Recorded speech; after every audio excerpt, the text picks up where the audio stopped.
Hello बच्चों, राधे राधे। कैसे हैं आप? उम्मीद करती हूँ आप सभी अच्छे होंगे। मेरे अपने चैनल ज्ञान सागर में स्वागत है। आज हम पढ़ेंगे छंद। छंद का शाब्दिक अर्थ क्या होता है? आह्लादित करना, खुश करना, बांधना, प्रसन्न करना।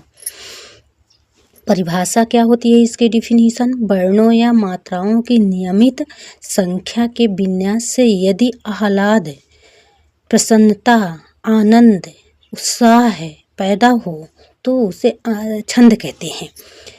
या कि फिर एक ये भी डिफिनीशन है।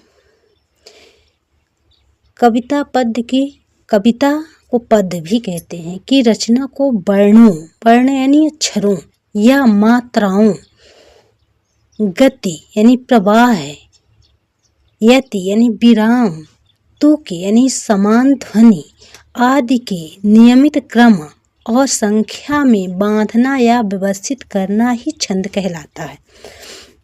जिस प्रकार गद्य का नियमक व्याकरण होता है, उसी प्रकार पद्य का नियमक छंद शास्त्र होता है।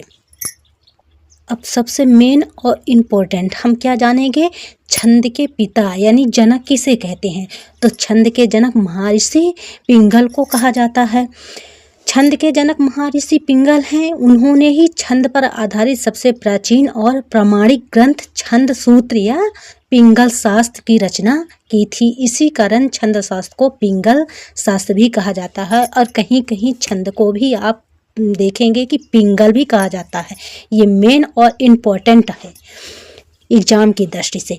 छंद के 7 अंग होते हैं। 7 अंग कौन कौन से हैं? तो पहला है चरण, दूसरा है मात्रा और वर्ण, तीसरा है संख्या और क्रम, चौथा है गण, पांचवा है गति, यति और सतमा है तुक।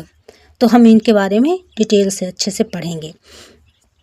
और ये तो 7 हो गए। और ये हेलो बच्चों, राधे राधे। कैसे हैं आप? उम्मीद करती हूँ आप सभी अच्छे होंगे। मेरे अपने चैनल ज्ञान सागर में स्वागत है। आज हम पढ़ेंगे छंद। छंद का शाब्दिक अर्थ क्या होता है? आह्लादित करना, खुश करना, बांधना, प्रसन्न करना।